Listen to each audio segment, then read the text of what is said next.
Finally, we are ahead of China in something. Welcome to podcast Tak Berlesen, and today is the Asian Esports Exchange. Some of you might miss it. Yeah, we've been away for quite a while because everybody, and I mean everybody, is very busy because of the Esports League. So Lin, Raya Esports, there's a lot of other stuff. If your books, books as well. Oh, you mean this one? Yeah, that one. Yeah, exactly that one. Exactly. So actually, we have had a good few milestones with our podcast Tak Berlesen. We shoot outside. Yeah, first time offline shoot. Yeah, like outside, not even like indoor, right? Touch the grass edition. Touch the grass. Our first outside but not touching the grass is with Team Path. Yeah, if you remember that's true. That's true. That was the first one. Yeah. And why I want to bring up Team Path is because Team Path rest in pieces. Rest in pieces. Yeah, Valorant team in Malaysia that was very hype, and of course today we have a Valorant team for our podcast because we have a very interesting guest, our esteemed guest. So of course we have Xiao Ma. Everyone knows this by now, but we also have Juandi from VALO2ASIA. Hi. Yeah. So for anyone first time hearing what VALO2ASIA is, can you please introduce yourself and what you do with VALO2ASIA? Yeah, hi. So my name is Juandi and I'm managing VALO2ASIA, which is like a Valorant media outlet covering like Asian Valorant news. So that also means like covering VST Pacific, covering VST CN as well, and bunch of other things like challenges, game changers, and all. All right. Who's your favorite Valo player? I think it's gonna be Kang Kang, I guess. Sorry, Jason Susanto, aka Forsaken. Your countryman doesn't like you enough. Do better. Get good. And of course, we have Xiao Ma, right? This is the first time we have 3 different regions on the same show. Oh, yeah. So Juandi is in Indonesia, by the way. Mm-hmm. Yeah. So, okay, what's the timing? When we are recording right now, what's the time in your area? +7 GMT. Yes, we right now for Malaysia time is 12:30. For Indonesia, it's going to be 10:30. Yeah, 10:30. We are 11:30, so they are 10:30. 10:30. So Xiao Ma, what time is it at your place? 11:30. 11:30. Okay. The timing is almost the same. Yeah, it's the same with us. I just saw the clock there. Yeah, there you go. Right. So anyway, we're going to jump straight onto some of the latest happenings in the Valorant scene because at the point of this recording, the VCT Masters just ended. Yeah. Yeah. I haven't watched it yet. I was sleeping. No, never mind. You know Genji won, right? That one I know. Okay. I saw the news. So, okay, let's get some thoughts from our friends who were on ground. So maybe we start off with Xiao Ma. Like, what do you have for us? I mean, the event was a little bit to my surprise because people are worried about if like EDG or PaperX didn't make it to the final stage. You know, the Mercedes-Benz arena is super big, which the desired capacity is like 18,000. Maybe they open like 10,000 for the final, I guess. So people were worried about the seats. We don't want to see a lot of empty seats, but all the 3 days in the Mercedes-Benz arena, the stadium is actually quite full. To my surprise, without any Chinese teams or PaperX. Oh, wow! Yeah. Normally, you would think that if it's like I don't know, like if you take Malaysia's scene for example, if I take the M5 wildcard. Yeah. Right. If it's not Team SMG playing, which is Malaysian team, then you see a lot of empty space. You see only the front few rows.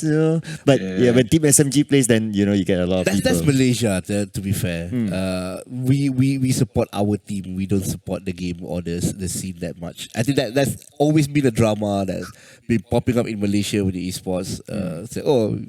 He's always famous when Homeboys is there. But for Juandi, right? So did it surprise you the fact that even though there were no Chinese teams, but yet the arena is full? Yeah, it was like was really awesome event for me because it is like it was my first international event that I've ever attended, and yeah, actually, like even though there's no like home team, even like the head of esports, like the global head of esports, Leo Ferreira mentioned that he was actually worried that there was no Fairfax, there was no EDG.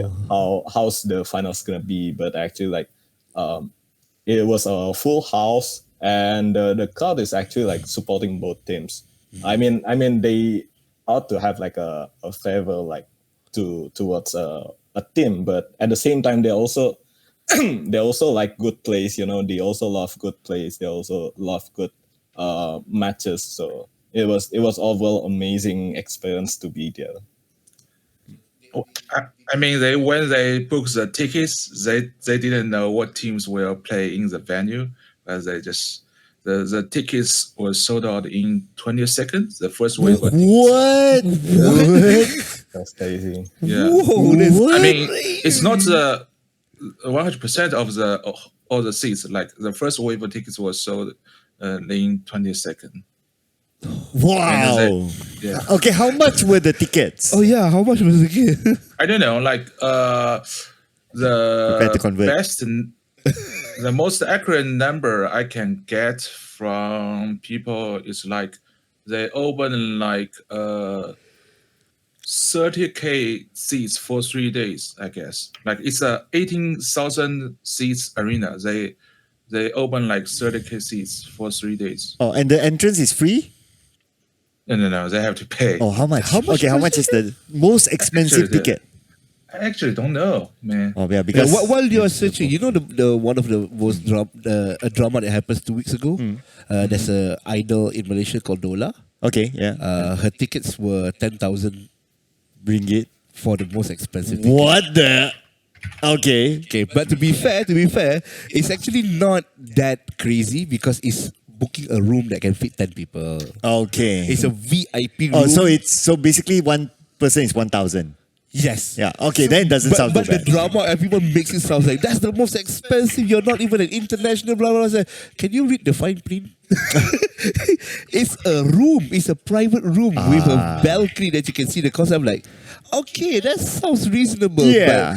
But of course, they want to make it into a drama, becomes viral. So it's like, oh, it's 10,000 ringgit per ticket. I mean, if you get a chance to like have a private room to watch League of Legends finals at Worlds, I would 10,000 watch it. ringgit.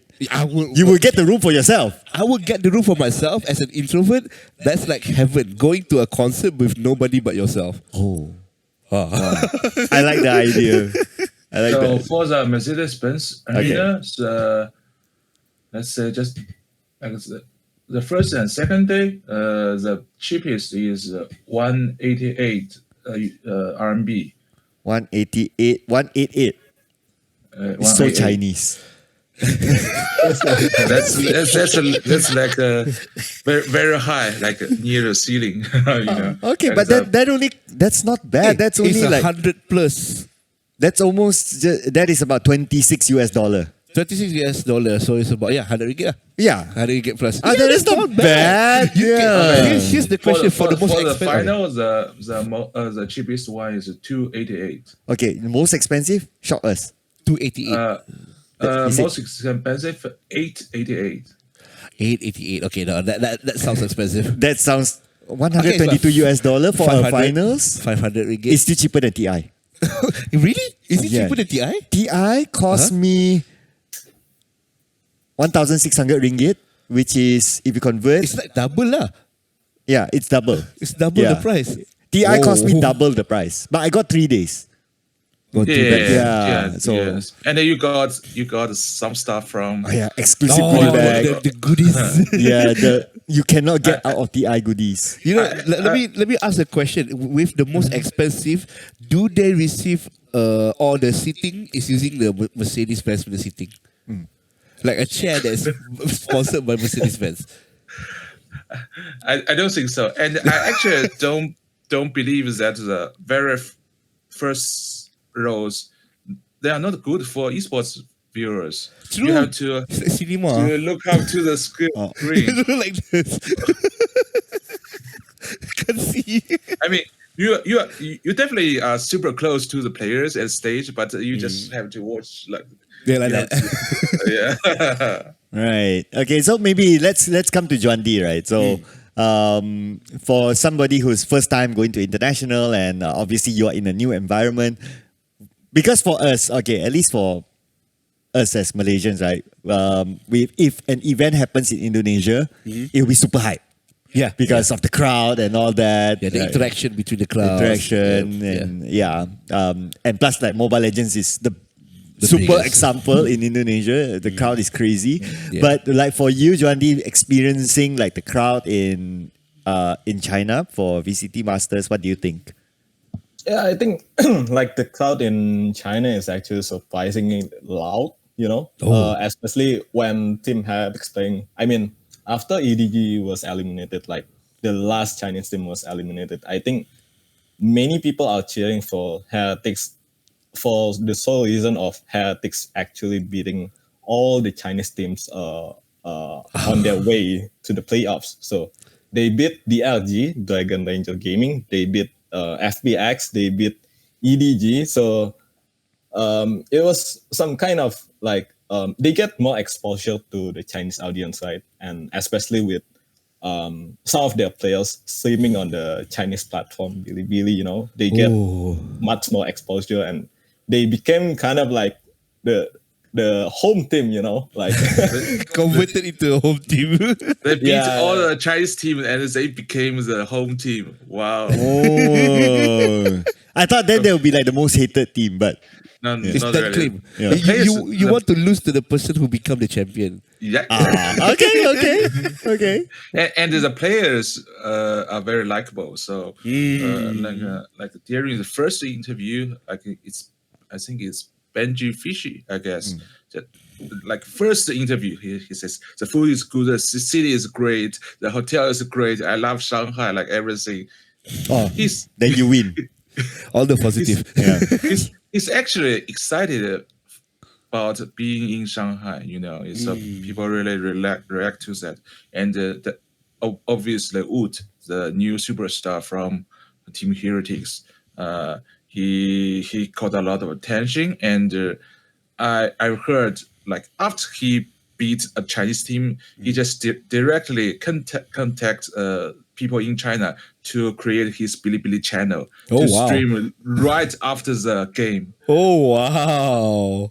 That's good marketing right there. Wow, yeah, I know, right? Yeah. But this is the thing about like you brought up some good points, right? About at least from my perspective, PC players. Yep. Yep, PC We're back players. to that topic. Yeah, we're back to that topic. PC players and interviews and marketing yourself and all that. Yep. They just one step ahead. I would say it's because they are matured enough to know what's good for the future. It's not short-term promotion. That's literally long-term promotion. Create a Bilibili account. That's technically quite hard to do.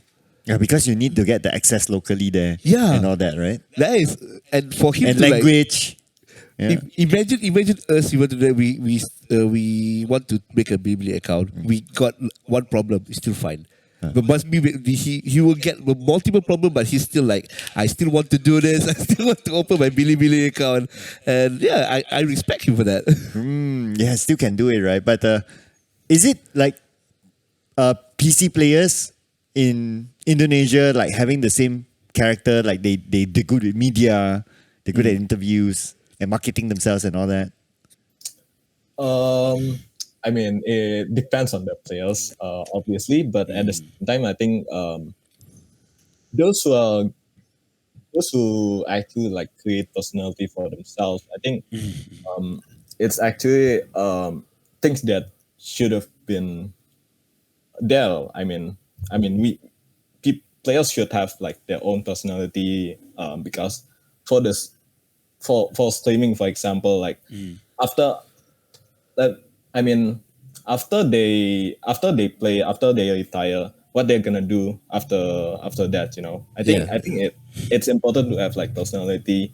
I think it is important to actually like think of their next step ahead after they retire, and I think having personality, having like those kind of thing actually helps. But in Indonesia, I think it has to be false. It has to be taught, I guess, since the players who actually been streaming is actually under organizations, I guess, under organization who actually have them to stream and actually make the path for them to actually have that personality. I think it has to be like, I think they have to do it more, I guess. Okay. We always talk about this topic, and I think we know the problem already. But now I come to the next step, right? Who is responsible for players marketing themselves? I mean, the keyword is themselves, but I know. For but me, who's it's like responsible? themselves lah. Okay, all right. But do we have different thoughts on the table?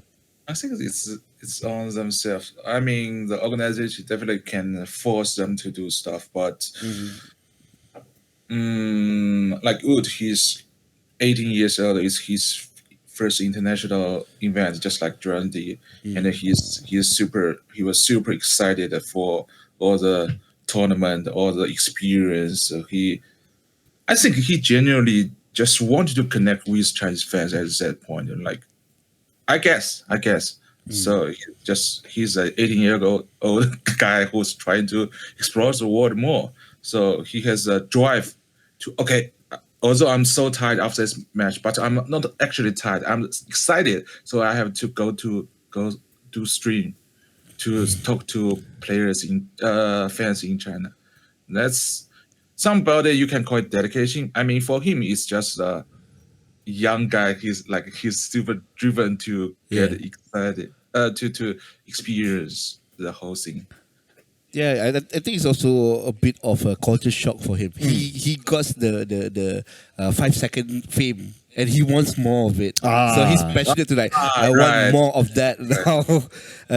But to say Indonesia, online entertainment is bigger than Malaysia, I would say. For sure. For sure. Yeah. Like we can just count how many podcasts they have. And how high production they have for online. Compared to like Malaysian, our online entertainment quality is not even close to Indonesia. Yeah. I need more money, if that answers the question. But in general, even if you see TikTok live stream, have you seen any TikTok live stream like Back Kuning live stream for Indonesia? I have not seen the. I got recommended a few. Okay. That is crazy good. It's like they are recording for Shopee TV. Oh, But it's for TikTok. okay, Yeah. okay. It's like how we watch like on CJ Shaw. on Astro, on Astro. TV. It's like that level of quality It's production. that level, but it's for TikTok Shop. Right. That is, yeah, I have high respect for entertainment value in Indonesia. But somebody from Indonesia once told me that, Ken actually. Ken, Boom, Ken. He told me that, and I think it's quite obvious that Indonesians love social media.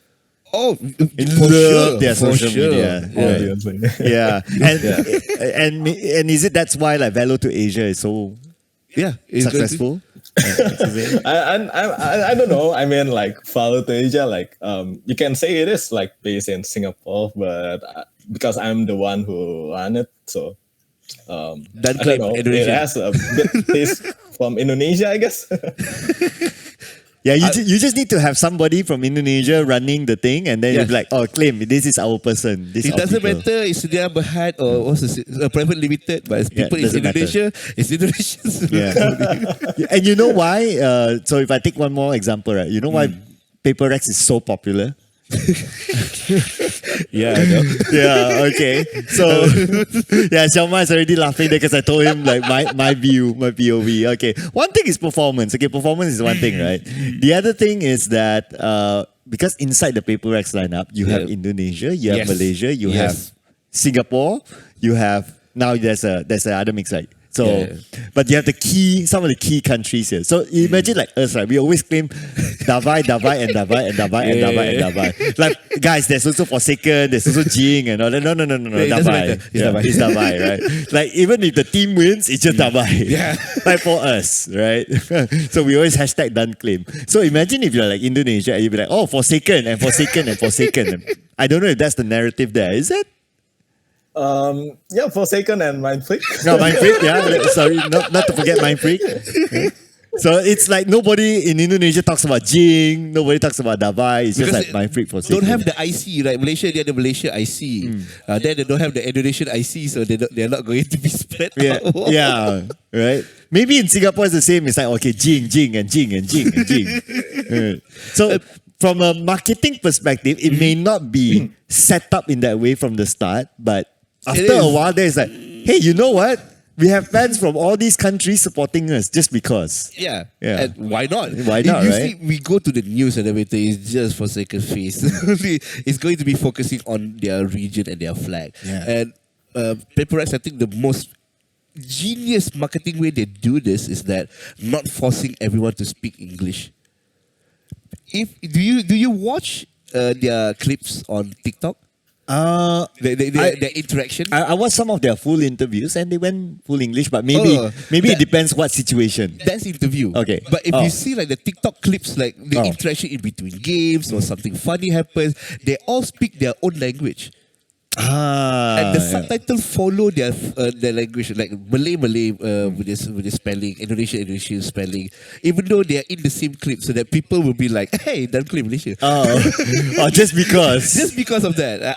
I think that is such a genius way to Genius marketing, right? genius marketing. You know what they need? What? They just need a Chinese player. That nobody can understand. Indonesia, Malaysia, it's okay lah. Well, English speaking Chinese player. Ooh, and then okay. you'll be like, then the China market can be like, that's our guy. I Then mean- you I have the mean, billions they of are- followers. They are already our guy. So I Oh, guess really? Oh, where? I guess I mean PRX is definitely one of the most popular team in China. Maybe Ooh. just behind the EDG. Wow. Just behind EDG. Behind EDG. Wow, okay. That's quite high up. I mean, if they're Yes. like behind EDG in China, they're like number one in the world. If you think about yeah, it. Yeah. That claim Yes. issue. Yeah. Juandi and I saw a lot of PaperX jersey like in Shanghai Masters. Oh right? my So- god. Mm. Oh. Even though it's the match that they did not play, Yeah. there's still like wow. PaperX jerseys everywhere. Oh, hey, They that's are cool. only eliminated. Well, Okay, the reason why they got eliminated is because of Touch Money. If you saw Touch Money. oh, the curse. Yeah, the curse. She was voting, yeah, PaperX is going to win this. They lost because of Oh man, the curse. Okay, but I want to move like to the bigger things of like Valorant, right? So now looking at, and it is not only once that China made it so big, even like the previous series also it was big, right? What do you think of the direction of Valorant Esports in the future? Like, will it be a Wild Rift? Like, because, and what I mean by that is okay. because that it goes all the way to China at the end. Yeah. Right? Because of how the hype and everything is. Like, what do you guys think about this? Well, it definitely won't be a wide rift.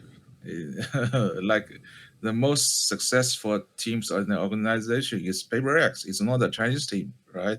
So and America, like European, I don't think the European scene will overtake the CSC, but it's okay. Like I forgot I forget the viewership number is like around 300k 400k like the European scene, like the American scene is a little bit higher, and Pacific I think is growing and growing every day. So I don't think it will do a wider. What about you, Juandi? Yeah, I think like especially next year, Valorant and its esports, like it's gonna move to a much better direction from what like the head of esports of Valorant has said and has planned for next year. Like the calendar is gonna be so much better, especially for both the teams in the tier 1 and the tier 2. Tier 1 who actually like qualify to every like international event, teams who unfortunately enough couldn't qualify to any international event. Like there's always like this talk, like teams who qualify to every international event, there's too much matches in the next, like for example, like 3 months. They have non-stop matches and all. But teams who couldn't qualify to any, they say like, oh, their calendars are empty, like, you know, that kind of thing. But they are trying to balance things out next year. For example, like moving the champions towards like later in the year, and then like giving them much more breaks, but at the same time, you know, giving more opportunity for like overall all the teams in the league for tier 1. I think the current system fails a little bit. They create a window of how many months? 4 months window for third party event, but there were no third party event last year. It's only, and they only invite like top team T1, Genji, DRX, EDG, and what to do, like not even the worst team, like middle team. What do they do during that period, right? They have nothing to do. I think they fails a little bit, and this year, I just realized last week.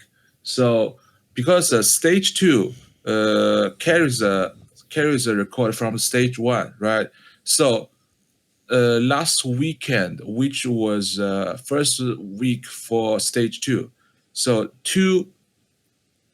Bilibili and the Wolves, they play each other. They were both 2 wins and 4 losses. But if whatever team lost that match, they will go to 2 wins and 5 losses, which made them impossible to go to playoffs. So basically, their season is done by the first week of the stage 2. And then it's like you need to wait for like maybe the next how many months? 3-4 months? It's like half a year. Half a year. Half a year? Yeah, it's half a year. So this is the same problem that League of Legends have. It's legitimately because it's Riot.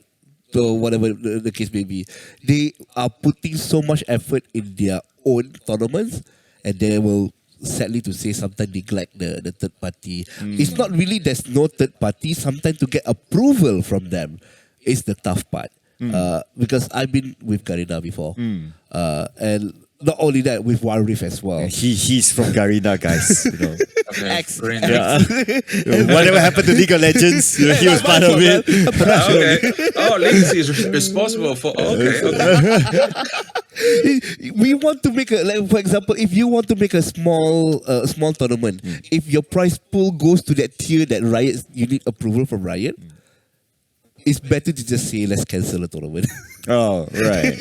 It's easier to say that because the loopholes. I don't know about the latest one, but the old one, it feels like that. It feels like you're forced to ask approval, and they get, even though it's our own money.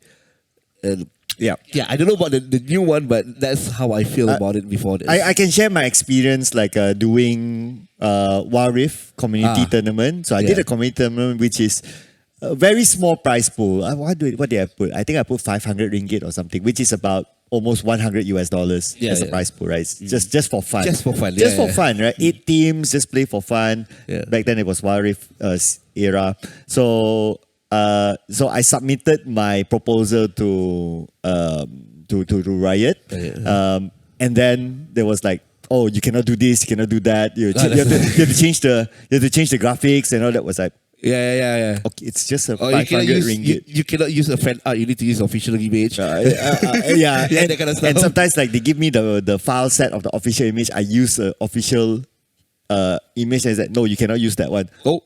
Okay, but but the whole point is that it's like, it's just a small community tournament. So I asked something in return. Okay, so actually when I submit that, I also wanted to ask something in return. Can you give me like in-game credits for giveaway or be part of the prize? You know, I'm not going to keep it, right? I just want to give it away. Yeah. No reply. But so it became like as a community person trying to organize a small tournament just for community, it became. There's a lot of bumps and holes you need to like. A lot of bumps and holes. So I do agree that maybe some of the processes can be made a bit more easier for small tournaments like us, and maybe can give a bit more support just to give like, okay, here's like 300 wild cores, whatever you call the currency, in-game currency, 300 wild cores, do whatever you want with it. Yeah. Then Just look at how PUBG Mobile does it. Let's the simplest way PUBG Mobile.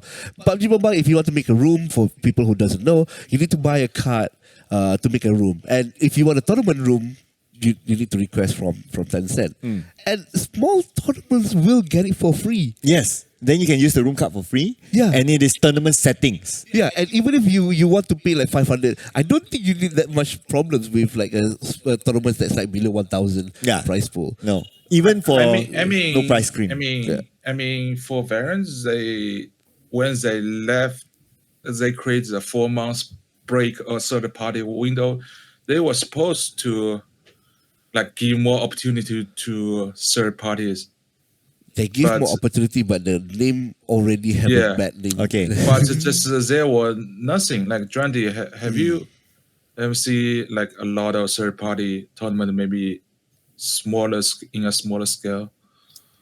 I think there are definitely like multiple community tournaments that I've seen during the off season, but like the official off season like third party tournaments that you see is actually like Red Bull, Africa TV. Yeah, Africa TV. It is like the tier 1 off season, if you may. Like they like most of them are invite based, so it is not like open, Okay, it's not actually open. Okay. I always think like even back in the league days, I think they need to create a secondary cup.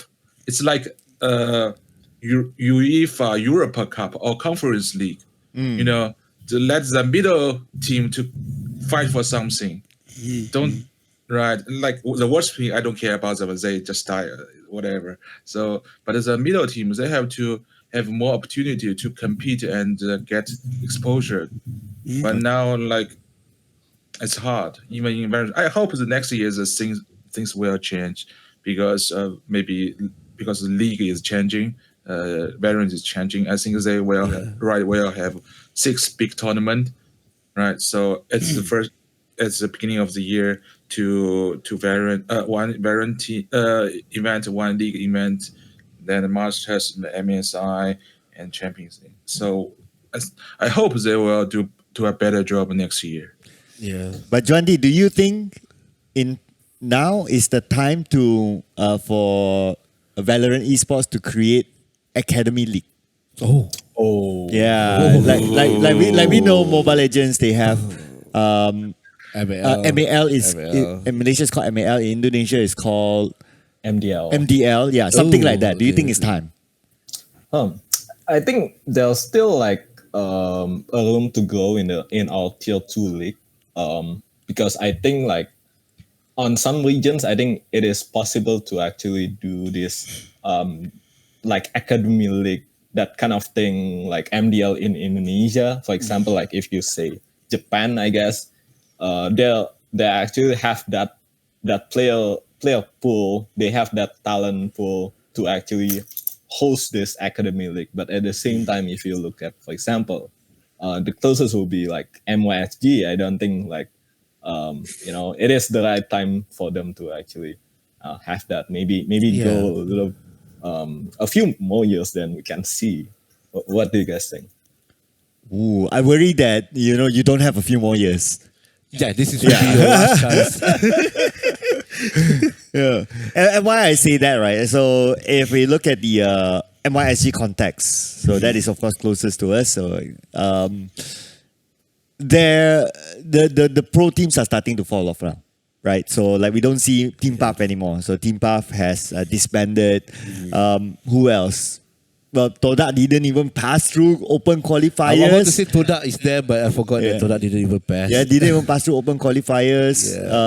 And if this continues on, like organizations themselves will say that, hey, you know what? Why do I even want to bother to invest? And then it just falls off. And then by that time it reaches like maybe the few years that Juandi said, there will not be any more investment in It's too late. the area here. So it might be a bit too late. Yeah. It's going to be the same as the CS teams in Malaysia. Before this, we have a lot of CS. Yeah. Then after that, everybody just gone. Yeah. And they try to make tournaments in Malaysia, and everyone that's joined is just people who just make a team and just go in. They are not an official team anymore. Correct. So Yeah. I think if it needs to be done, then it's better to be done as soon as possible. Yeah. I still hear like community level teams here, like Red Sea, yeah, those who yeah. have not been to VCT, but they want to try, like they are still in it. So it is still at this point a good time for it. Yeah, They still have the opportunity to do Yeah. it. So what do you think, Do you Xiao Ma? think the teams who failed because there were not big enough player pool, or just they couldn't get any sponsorship? I think player pool. You think player pool? I Yeah. always say player pool. I think player pool, and also there's not enough platform for them to play and train and experience a tournament. You can play rank all you want, but it's not the you same know as a it's not. tournament. It's never the same. Yeah.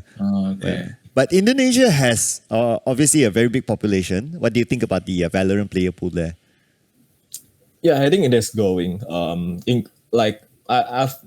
I've been like experiencing like I think when I go to certain like internet cafes in Indonesia, they don't play point blank anymore. They don't play they don't play CS online anymore. They don't play like those Garena games anymore, you know. They don't play Valorant, like all of them. Oh, okay. Yeah, Okay. like 90% of them they play Valorant. Even last month I had the opportunity to actually like fly down to Malang, which is like you can say it is like a tier 2 city of Indonesia, and there was like Patrick's actually hosting a watch party there for its Wow.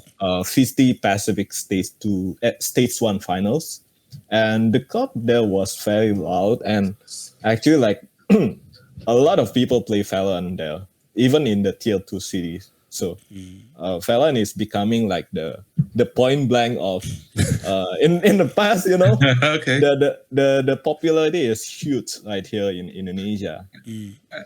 Everybody wants to become Susanto. Yeah, wanna become Forsaken, wanna become Mind Freak. But not enough people here want to become Lavai. Yeah, that's a whole long conversation. That's a can of worm that I don't want to open yet. But that is why the book is. You see how I segue? That is why the book kind of explains some of the thoughts there behind why the mindset and the thought process. Yeah, I'm waiting for a chapter 2, by the way. yeah. Chapter 2. Finish already. Chapter 2, I plan. Oh, suddenly it's like segue, right? My thought about chapter 2 is that I want to write about parents and kids, Okay. the relationship of parents and kids in the esports or gaming context. So you need to have a kid first, lah. Yeah. Maybe by then. Maybe by then. Yeah. But okay. So, but what do you think about the Chinese scene? Like, do you think that it is time to do an academy league now, or do you still want to give it like a few years? I don't really believe in academy league anymore. Anymore? Wait, what? Whoa. Anymore? Okay, tell What us the happened? backstory. What's What the happened? trauma? Tell us. I mean, you may heard that the LDLC, like the League C, was for match fixing, you know, because it's really hard to promote to the first team, and they earn very little, and they work all day. They had nowhere to go, so it's just easier for them to do match fixing. So it's That Yeah. big of a drama actually like affects a lot, right? I mean, Malaysia also have best racing as well. Yeah. like there's no hope for them. I just can't like without the promotion system, the second tier there's no hope for a lot of players. But the whole point of having an academy league is also to have a promotion system, right? So Technically, it is Yeah. a promotion system. yeah. So isn't that good enough for you, or would you just prefer to go back to the open qualifiers? I think what they are doing is okay for me. They have like called a national cup because Okay. China is a like quite big country. They host events in different cities, and they let people from colleges or whatever they can also form a team to qualify for the national cup. And there's a top seeds from national cup can go to ascensions in China to get a Oh. So that's the temporary. level. Okay. Oh, so they already Yeah. kind of have it. It's not the academy. It's Oh. still. I think it's more like open qualifier, but But more it's- organized. Yeah. It's almost the same as an academy then. So that's why you don't need an academy anymore because they have a better system. I guess the only difference is that you don't. The partner teams or the teams already in the VCT Masters Yeah. or all that, they are not involved with that at all. Which is No, good. no, no. But Which is good. Yeah. I think I that's mean, I good. mean, I mean, given the situation of economy right now, they don't have enough resource for academy teams, anyways. Okay. And maybe they can have some sort of like reserve or like a super talented young guy in their pocket, but they just can't run a league for that. Mm. Yeah, that's actually a good plan. What if we bring that to Malaysia? Do you think it will work? So it's like we break down to like city, Yeah, yeah. Which is already done by also we PUBG already Mobile, have- basically yeah, that format, the PMCT, and then it goes all the way up, right? The publisher has to put a lot of effort into it Yeah. because basically it's as a promotion for the game. You can go to every city, every like not only city like small towns. You can do events in small towns. It's Yeah. good for the publisher, but do they want to give out the budget? Yeah. I think we have that tournament here for Mobile Legends. Remember? Like it goes for city. Yeah, you go for City. Yeah. Then the grand Yeah. finals is like Johor versus Melaka, that kind of stuff. Yeah, Then- there is. Yeah. I think for mobile games here, definitely Yeah, mobile it games, works. yes. But Yeah. Valorant, I'm not sure about our player base in the first place. We do have some teams, but we have casual. Yeah, if we break it down to like state, then we won't have enough teams per state. So we need to just make it like a whole country thing altogether. Yeah. True. Sometimes the competition level is not that important. It's important to get everybody involved. That's actually the biggest problem. People don't want to join because they think it's a competition. People want to be the champion only. They don't want to be it's like. not a community. Yeah. I come for fun. That's no. I come to would play say and meet people. Yeah, that's the Yeah. sad part lah. People just want to be the champion. Yeah. But I can think from Riot's perspective also, right? Like, why don't they do it like maybe in Malaysia? Yeah. Even if they were to do it in Southeast Asia, definitely Indonesia, Yeah. because of Numbers. numbers. It's numbers, baby. Yes, numbers, baby. So of course that converts to the whole economy of things. Yeah, yeah, and it makes sense. Is there a system like National Cup in Indonesia? Yeah. Oh. Oh, National Cup. Like every city they have an event. No, as far as I know, for Valorant, no. But I'm pretty sure like they have done that for MLBB. They've done that for PUBG Mobile. Even like campus level, they have all that for mobile esports in Indonesia. Okay. Campus stuff. So it depends on the publisher. Do they have the right people or right system, or do they have the budget for it? They also have the player base at the same time. Like obviously like in Southeast Asia, mobile esports are that big. So Yeah.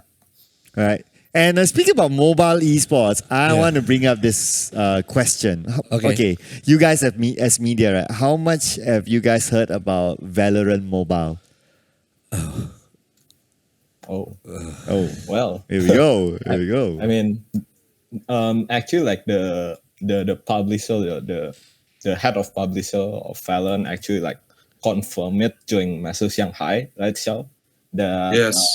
Valorant Mobile has just been accepted in China, so they got the approval in China. But I think it's gonna take like a few more years until we've seen. Yes.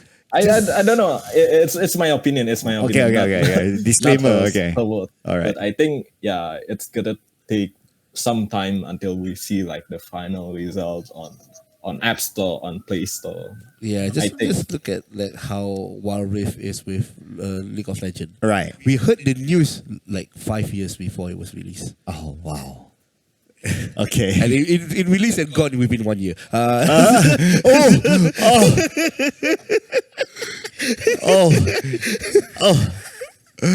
Let's just hope that doesn't happen with Valorant. Yeah. I don't think it will happen because it is a shooting game and a mobile, which for me, for normal people, they will play more shooting game on mobile than mobile on mobile. I don't know, that's just how I see it. Because, of course, the mobile thing is for our market. It's for Southeast Asia market. Southeast Asia. Yeah, I think if they do the mobile Valorant, it's like immediate. Yeah. And I can tell you guys, right? So over the years, there have been shifts with other games also, like the format changes that kind of like, kind of to a certain extent, some pro players from other games, they have to retire. Yeah. Right? Okay. So I was talking to them, and all of them have been excited for when is Valorant Mobile going to come out, because they will immediately shift themselves to those other games, right? So they are waiting for that, but yeah.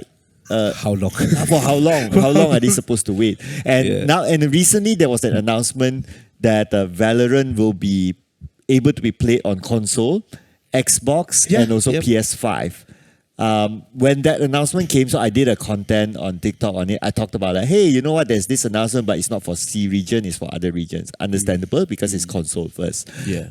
There were some comments that from random netizens saying that, oh, rest in peace, Valorant Mobile, because you're going to shift the focus to Valorant console.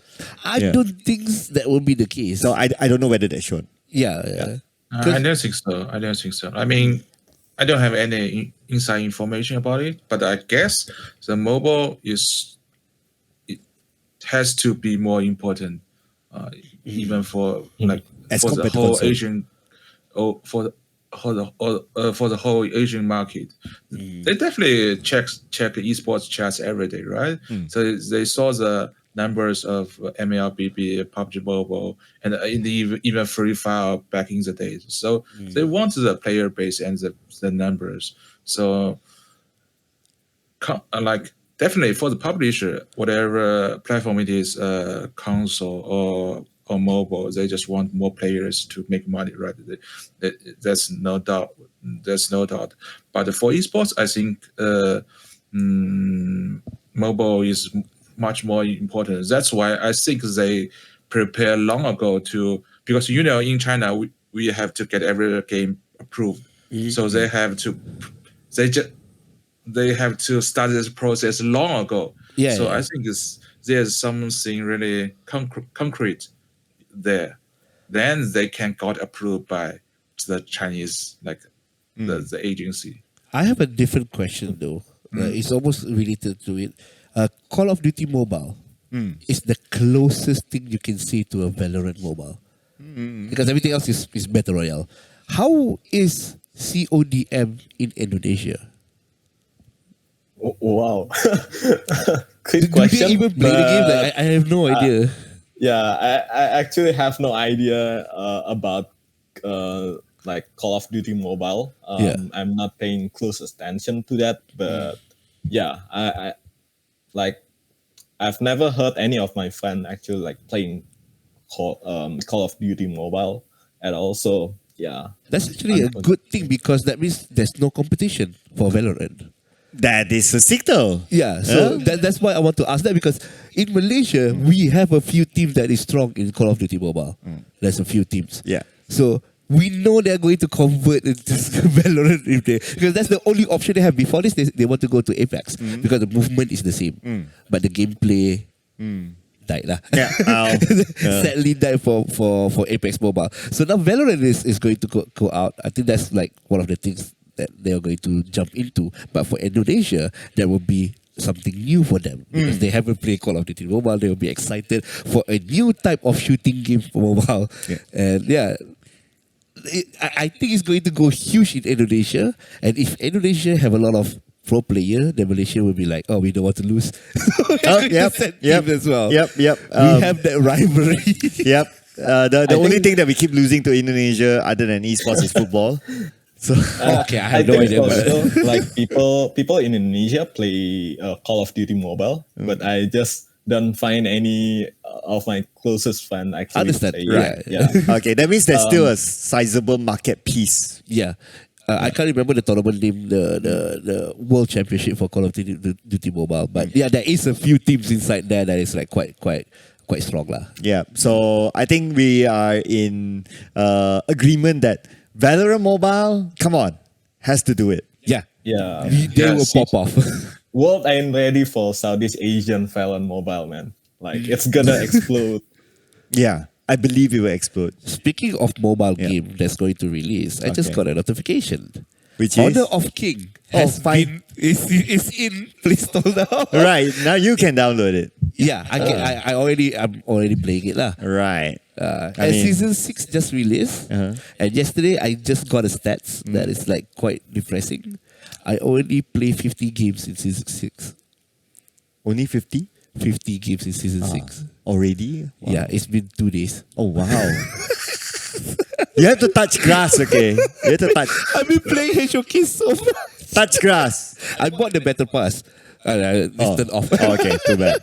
You have to touch grass. Oh my god. I mean, Well, there will be a whole new different topic that we might talk about in our next episode on the adoption of the market and all that for Honor of Kings. That will be something interesting. that yeah, we will with the be Buster observing. Melayu voice over. Oh yes, for- localized language. I for haven't the tried that though. hero. I haven't downloaded the language yet. Yeah, Yeah. I'll try it out Yeah. later. Yeah. But anyway, so okay, so I also want to move on to the next topic about like the format of Valorant Esports. I hardly follow the Chinese scene because it's like it's a whole Yeah. It's a different circle. whole circle by itself, Yeah. right? But for Southeast Asia, we're going to change the format next year. So this will be the last year that the country VCTs are happening. Correct me if I'm wrong, Juandi. What do you have for us when it comes to the evolution of the format coming next year? Actually, like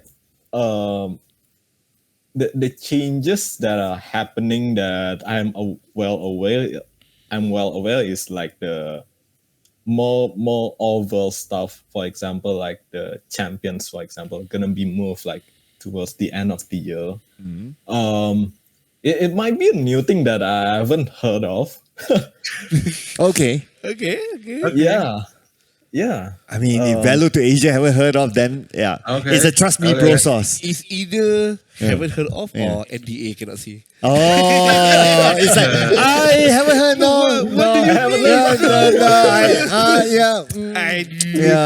I actually know. but no, I haven't heard of it. Okay, but okay. So for me, it's trust me, bro sauce. Right? Okay, trust yeah, me, it's bro. Trust me. Okay, if you guys don't know the term, trust me, bro means. How do you explain trust me, bro? Just trust. Just trust. Yeah. Somebody just comes and tell me, where do you get your sauce? Just trust me, trust bro. me. Yeah. Trust me. So trust me, bro sauce. Okay. Trust me, bro sauce says that we're gonna move. Like we do not have like the country VCTs anymore. We don't have Okay. VCT NYSG. Oh, okay.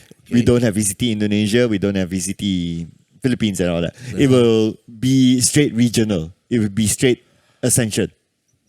Straight up. Is that a good thing or a bad thing? I feel like that's a bad thing. It's gonna be tougher lah. Yeah. And does it sound familiar? Warif. Yeah. League of Legends. So how do teams qualify for Ascensions? Oh. So again, it's a trust me, bro sauce, right? So I cannot be sure. So Let's take from the Wild Rift rule book lah. So it's still Okay. going to be regional. okay. Then they're going to send like 5 or 3 teams. Because right now inside Valorant, there is the way how they qualify the VCT NYSG is using the in-game Premier. The in-game Premier. Oh. Correct. So they could okay. also still use Premier to directly bring teams to the C level. Confirm they want to promote that lah. Yeah. They want to force people to play Premier Is more. Premier online in your server? Yes. Yes. It is. Is it not in China? Okay, we haven't had that. Oh. Finally, we are ahead of China in something. They have a better system. Let's not talk about that. Okay, let's celebrate the small wins. Actually, I like it. I like it. If how is Premiere working Okay, right now? so Juandi? how Premier works? Okay, this is a nutshell, lah. Okay. Basically, you play as your team inside of Premier, and you get matched with other teams, random teams, and then you score points. Yeah. So the top of the leaderboard gets into wherever. So like this the recent VCT, the top of the leaderboard, I forgot how many teams, top X teams, go straight to VCT NYSG. Yes. Yeah. That's how they do it. Correct. So there's also a specific time that you need to play. Oh yes, Yeah. correct. Do players actually like this Premiere system? Like, I never asked players. I never asked players, but based on how my friends are playing, they actually like it. They just don't like the tight schedule that Premiere is going to turn on. Yeah. Because but if some people, you know, working, you know, the timing is based on their timing. It's not our timing. Yeah, so it's quite rough lah. Yeah. have you heard anything from players, Juandi? No, but I think, in my opinion, like it doesn't affect players that much compared to the like overall ecosystem with the tournament organizers not being part of it. But I mean, not the pro player. It's just normal players. normal players. Do players like this? Like to play in this Premiere system?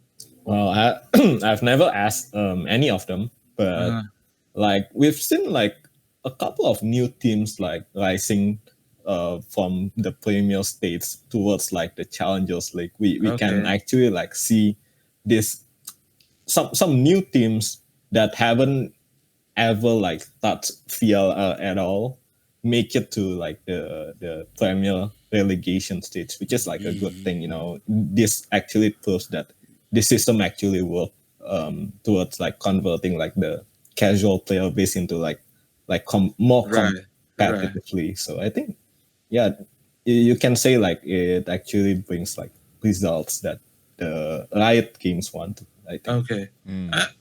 If the system, if Premiere works well, I actually like it very much. You know, as like first, people who play Premiere are definitely hardcore esports fans, Yeah. Yep. Yeah. Confirm. and it's just a small tool on the server to convert people into hardcore esports fans, right? Yeah. Yep. And I have two thoughts on this system, right? Okay. One, okay, I'm going to give the pro and con based on my opinion. So the pro is this is basically automated open qualifiers. Yes. If you think about it, right? Yeah, Yes. it's an automated open qualifiers, and then whoever top goes on, then you be in the league system, right? Or playoff system, whatever it is, league system. So that's great. It's good because it's automated. So Yeah. players can like, just join. They know like less already. hassle of like registering and listening to someone giving you instructions and all that. You just play. The cons of it, okay, and I come back to the economics, right? The cons of it is that it cuts out jobs. Yes. League ops, marshals, people behind the scenes. Casters, production, everything. Yeah. But if you ask me as a overall, I would still go for this. I would still support this sort of system, this sort of automated system, because that is the way to go. It's efficient. It runs things faster. And for people who think that, then now I don't have a job, right? This is where people need to come back to look at themselves and say that what sort of skills have you diversified yourself to do other things? Like you cannot just stick with doing transactional things only. You need to be able to diversify your skills, learn new things, and then if something like this comes by, things like AI, the things like automation can take over jobs, at least you can do something else. Yeah. So this is where I challenge maybe some people who think that way to like upskill yourself. Yeah. Like, don't only be comfortable doing that one thing, and then when something comes in to replace you, then you complain about it. Yeah. Yeah. You need to do everything. You cannot Yeah. do the one thing only. I think I always say that as well. But I also think that Riot can do something about Premiere where ask a third party vendor to do a tournament, and the points for the tournament will be into Premiere. that kind of style. I think Dota does it. Does The Battle Cup. The Battle Cup. Yeah, Battle Cup does not lead to anywhere. It's just Oh, really? Yeah, it's just a flex. So- because I won like 3 times. So So if that's the case, then Fortnite does this. Fortnite have the same system, Premier system, but they give it to a third-party tournament. So they do like a third-party tournament and all, but the points that they got will add it to their personal account as Premier account. Points. Okay, I get So, it. But That's cool, that's cool. for those who organize, They need to be licensed lah. they need to be licensed, and whatever cost is on their own. But Yes, whatever yes. profit that they can gain through sponsorship or whatever, then it's up to them. Yeah. So I think that's pretty nice. Like you open up the economic opportunity for organizers. Yeah, to do that. Because Fortnite I like it. room is a bit tricky to observe unless you have the official card. There's like an official tournament room that's easier to observe. So that's the only difference lah. Yeah. I think if people really play in Premier and there are enough teams and the people like other fans are actually pay attention to Premier, it will definitely happen. Like third party tournament, online or offline, or even offline. Yeah, so that's actually a good economical idea. So Riot, we're giving you some good ideas here. Open up that opportunity. Whether people take it or not, it's up to them. We are not asking Right. for royalty or money. Just use it. Yeah, and Unless. then and then hire us to. Yeah. Yeah. We can make more ideas for you. Yeah. Yeah, we always come up with good ideas. I like that. I like that. It doesn't cost anything. It doesn't cost anything, opens yeah. up the market more. Let's do that. Let's do that. Okay, so that's an idea. That's the problem with if you play too much games. Like I haven't touched any of the games. Right. Unless HOK. Okay, I mean, we will have a lot more topics on specific games coming forward. Yeah, coming forward, coming yep. forward. Okay, but I want to. So we are about an hour already. Yep, we're Okay, almost let's at the end. move on to the final topic. This is my personal topic that I wanted to bring up. Right. Okay. I want to bring up to Juandi since he's VALO2ASIA. Okay. Yeah, of I don't course. get to talk to VALO2ASIA all the time. Right across. The I've man. got so much pleasure right now. So Malaysian teams always struggle. Wow. Yeah. What a great opening. Okay. Yeah. Okay. When it comes to Valorant, Malaysian teams always struggle. I mean, no hiding about it, right? Just look at the past VCT NYSG's performance. Yeah. When it comes to like top 3, top 2, it's always Singapore dominance and all that. Yeah, you have some individual Malaysian players here and there, but a full Malaysian team hardly gets by. Yeah. So you as a keen observer of the scene, right? So Juandi, what do you think about like why can't Malaysian teams just break the barrier? Yeah, I wish I could also ask the same thing to somebody else, but I think it is much more like a structural problem that has been going on since since first strike, I guess. I mean, Davai is the only Malaysian player to ever qualify to an international event since Reykjavik, since the very first international event. So there's been 11, and then Davai has gone to 9, 8 in a row, and it's only him. Is that crazy? Yeah.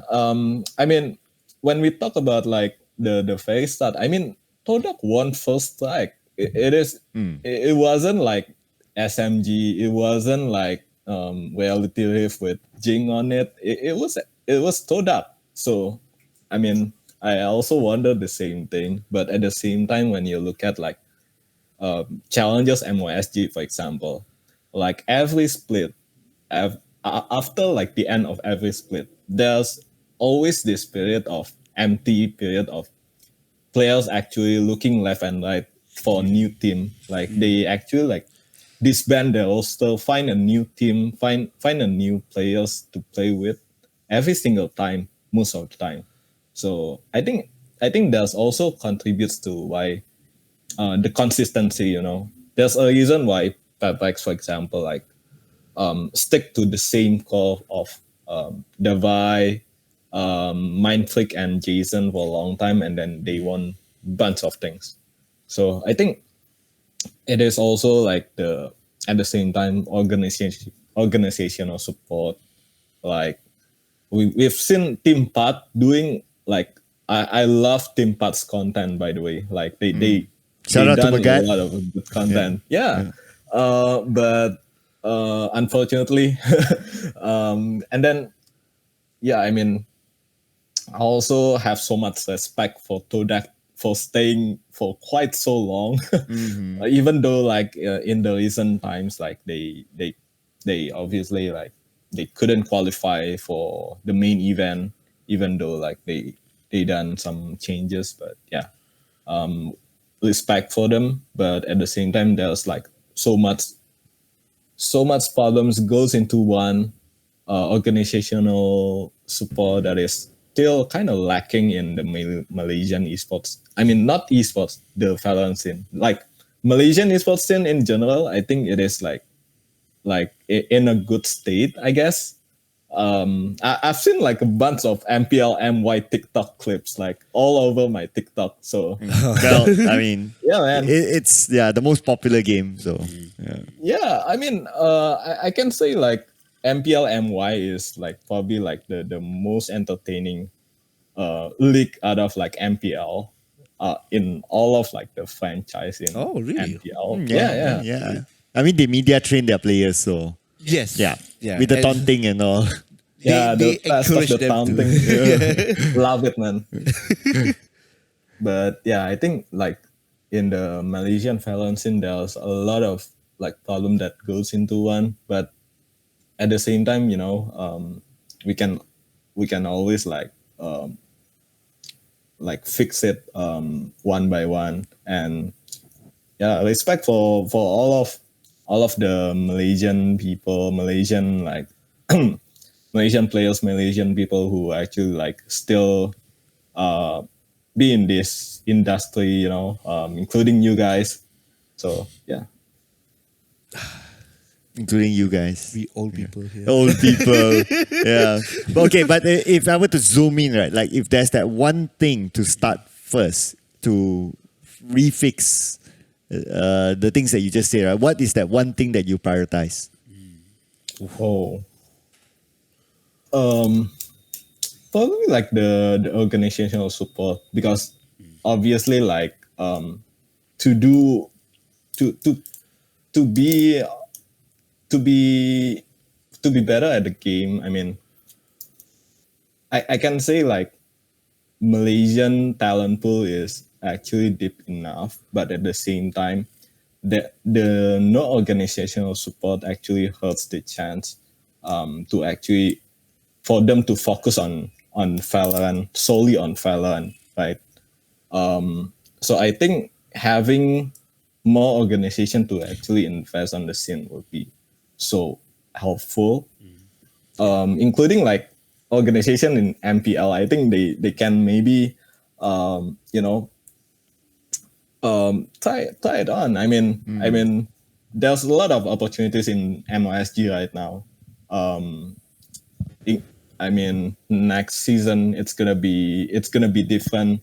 So maybe we can start from there. Right. So we don't know for sure, because my sources are trust me, bro.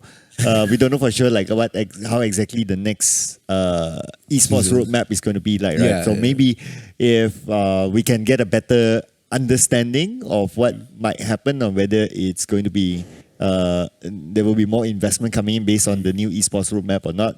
When we come back after the announcement. So maybe that's when we'll catch Juandi again just to get his thoughts, because I believe the new esports roadmap will also affect Indonesia.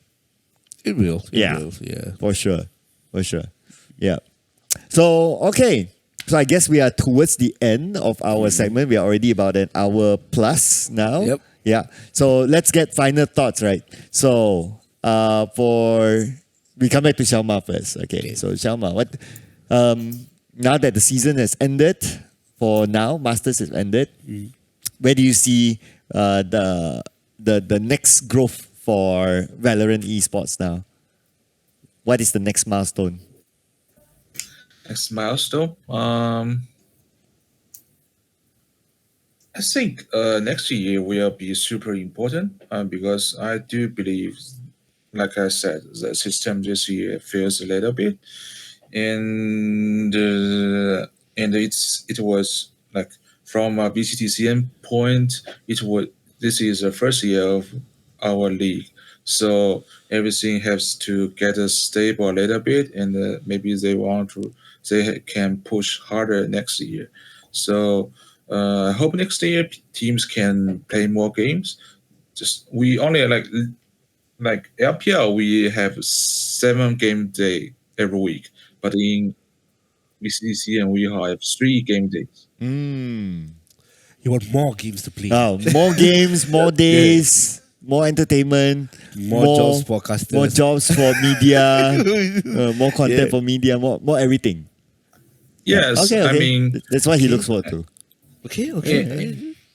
yeah, and after like stage 1, stage 2, like we have to provide more opportunity for, like I said, middle teams. They did okay. They have like youngsters that can be superstar one day, but they have no games to play, which is sad. Yeah. Right. So they have to give more opportunity to them. I think the economic wise, this year, because it was the first year for BCCN, so they actually maybe a lot of team will run on a loss this year because they invest a little bit, but and the skin bundle for VCTCN is a little bit behind other regions, so maybe this year's revenue is not that good. Yeah. So maybe next year, if the organization they can, I say like make it even, it will be a good milestone given the situation of esports and economy right now. Yeah, I think more so for League of Legends because of the 500 USD skin. Oh, You heard about that, right? isn't it the faker skin? The Yeah. Ari faker skin. The Ari faker skin. Yeah. I seen it. Yeah. So how about you, Juandi? What do you look forward for the upcoming in Valorant Esports? Yeah, I think like in general, Valorant esports can be like bigger than ever before. Like Valorant has been doing lots of things to actually get their player base. Like I can see like even half of their player base are still not watching VST at all. Oh. Like they are still trying to actually acquire their player base to actually also to play Valorant and also to watch VCT at the same time. By doing lots of things, for example, like the team bundle, in game, the esports tab in the in game. So I think it's gonna be a great year next year. Yeah, and I hope that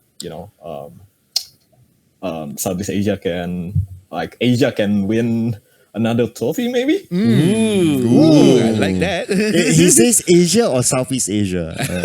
Both. Both. Okay. Doesn't matter. Doesn't matter. Okay. Get that claim after this. Yeah. And maybe hopefully by the as I would assume that Esports World Cup will also be happening next year because of the agreement deals that they have signed. Hopefully we can see Valorant in Esports World Cup. Because I don't know why it's not in it this year. Maybe it's still like one of the newer games, so you want to give it some time. And But yeah, next year. It's said like Valorant was not in because of schedule conflicts, right? Okay. Yeah. Right. Like there's no room to adjust for Valorant this year, so maybe next year. Okay. That sounds more logical. Yeah. Right. So maybe that's also something that hopefully we'll be able to see with the new esports calendar of Valorant Esports. Because I remember back in my time also when SEA Games happened, there was also a conflict. So actually, I talked to Davai at that time. We wanted to bring Davai to the national team, but because of the schedule conflict, we couldn't. I'm sure Indonesia would have done the same with Mindfreak and also Mr. Jason Susanto. That some people say is very handsome. Just putting it out there. Hopefully maybe there's better alignment so that we can have all these The day early, more in Yes. place. so they can move around a bit. Yeah, because the feeling will be different if like you are representing your country Of course, at that yeah. sort of like kind of event, right? I can imagine like Indonesia's fans will be like, oh yeah, wow, All the okay. gendang will be ultras will come with the gendang and all. Yep. The spamming of the chat. Oh, Yeah. I feel like Indonesia have a bot for that. It's so fast. But they don't need to. I mean, the next Asian Games will be in Japan, so there's a chance. Oh yeah, yes, because Japan and Valorant, they are on. Oh my god, they are crazy. But SEA Games Thailand, there's a potential also. Oh, Yeah, potential. Because Thailand is good at FPS games. Yep. So maybe next round we should get Milo here, who is the Yes. media boss of Thailand. Oh, yeah. He's the Xiao Ma of Thailand, basically. Yeah. The media boss, they both boss. And Juandi is also boss. Yeah. Yeah. VALO2ASIA, of course, everybody knows. All right. So I guess that we can wrap things up right now. yeah. Okay, so as a wrap up, so again, thank you so much, ladies and gentlemen, for watching. If you have not subscribed, don't forget to subscribe. But if you guys want to find VALO2ASIA, Juandi, where can they find you? VALO2ASIA, you can find us on Twitter, on Instagram, and on Facebook and on YouTube. Yeah, there you go. Follow VALO2ASIA as well for anything Valor related, because they are just awesome that way. Yeah. Thank you very much for watching, ladies and gentlemen. Don't forget to check out the book, Esports Selamatkan Hidup Aku. Link is in the description below. And don't forget to subscribe as well, because we need more followers so that we can, have more money. And see you guys in the future. Bye. Bye.